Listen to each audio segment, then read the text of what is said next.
best way to know that everything in that layer is selected is to, well, you could turn the eyeball on and off, and if your snowman disappears, he's on that layer. You can also, if you click right on the snowman layer, it should select everything on that layer. And what I'm going to do with when this is selected, I'm going to convert this snowman into a symbol, because we're going to kind of make it like a composite, or almost like a component that we're going to build all the parts into the snowman, kind of independent of the scene. So I'm going to go Modify, Convert to Symbol, and if it says Advanced here, you can close this up. We don't need it advanced. The type of symbol we're going to use mostly movie clips. Movie clip or graphic wouldn't matter too much, but we're going to use movie clip. And I'm just going to call it Snowman. You don't have to be real picky about the name, at least right now, until we start worrying about code. But right now I'm just going to call it Snowman. And I'll hit OK. And there's my Snowman symbol. You can see over here in Properties it says Instance of Snowman, and it says it's a movie clip.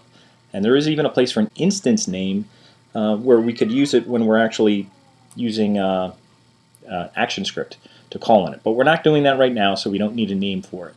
But it is a symbol. Keep in mind that when you make a symbol, it gets stored in the library. Here's the library, here's the snowman. If I open it up in the library by double-clicking on it, and I should open the icon, it opens up in this isolated kind of editing area with its own timeline, and then it also opens kind of in this little breadcrumb trail where you can see we're one level in from scene 1. We're inside the snowman. This is the timeline of the snowman.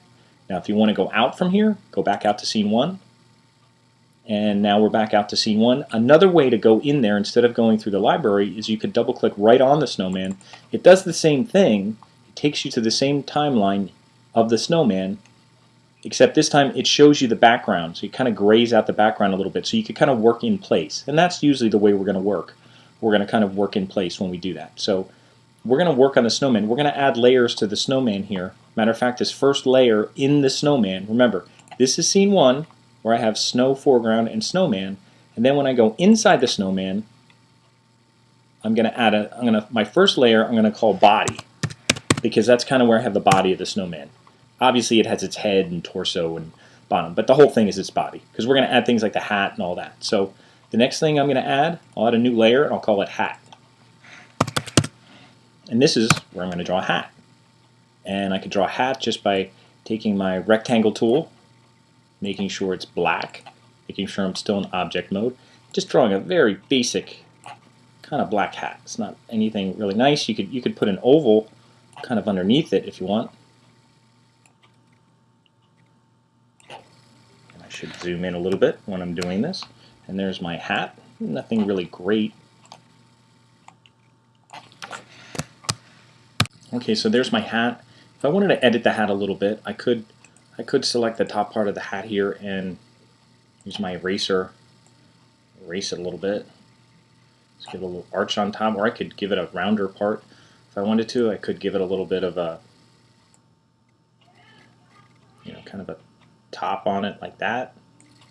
Make it a little, maybe like a dark gray or something. That looks all right. There's the hat. And then what I'm going to do with this hat is I'm going to select all the parts of the hat. I'll shift click all 3 parts here.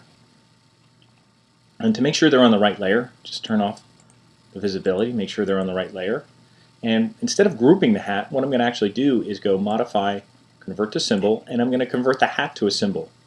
And I'll just call it hat. And the reason I'm converting it to a symbol is because all these separate parts are going to animate on their own. If you remember the sample where the hat comes in from the left side. So we're going to treat all these things as separate elements that are going to be animated.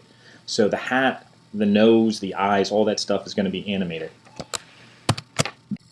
Okay, so I'm going to hit OK for this. And now you can see the hat gets moved to the library. So now I have a hat symbol and the snowman symbol. And actually the hat symbol is inside the snowman symbol. It's one layer in. So if I'd ever want to get the hat from scene 1, I'd have to first go inside the snowman and then double click on the hat. Like if I wanted to change the hat. See, now I'm three levels in, or 2 levels from the timeline. Hat's inside the snowman. So if I ever got rid of the snowman, it would get rid of the hat as well. So I want to make sure I keep that. And then you could go back to the snowman and then go back to scene 1. So right now we have one snowman symbol that has a hat inside it. And we're going to keep working. We're going to double click on the snowman and keep working in here. And I'm going to add a layer for eyes. I'll do it right now. I'll add a layer and I'll rename it and I'll call it eyes.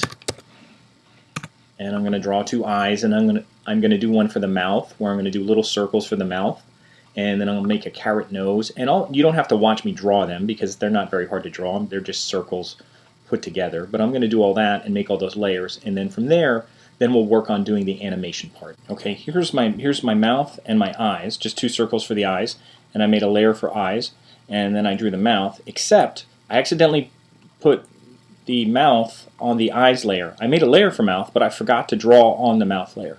Now if you do this, what you could do is you could shift click and highlight all these, or you could lock layers below, or you could do this. You could lock all the other layers below it, you know, the body, so that you can just highlight these things here. This is the mouth. And what I want to do to move them to the mouth layer is I'm just going to do edit cut, and then I'm going to go to the mouth layer and I'll do edit paste in place.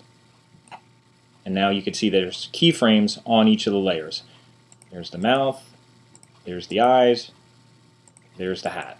Okay, and the last thing I'm going to do is the nose. I'm just going to use the pen tool and just draw a quick triangle. There's 1 click, 2 click, 3 click, and then go back to the beginning, and it makes kind of this triangle shape.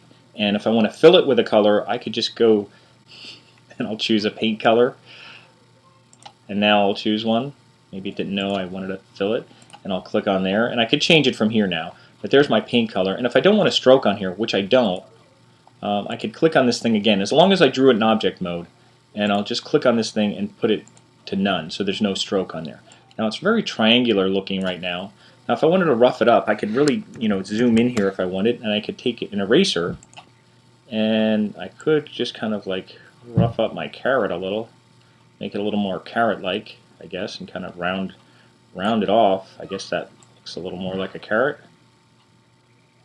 It looks at least not as much like a triangle. So there's my carrot. I could put a couple more divots in it if I want to. I'll zoom out and see how that looks. I guess that looks like a carrot. So I think I'm done right now. I have my nose layer, my mouth layer, and I'll check everything that it's on the right layer. Nose, mouth, eyes, hat, and the body. I'll zoom out so I can see everything one more time. And there's what I have so far. So I kind of have my scene. And remember, I did all this inside the Snowman movie clip. If I go back out to scene 1, I can't grab any of these things inside. They're all inside the Snowman movie clip. So that's where I'm going to access all this. And that's also where we're going to animate it. We're not going to animate anything out here. We're going to go inside the Snowman and we're going to animate all the parts of the Snowman in here.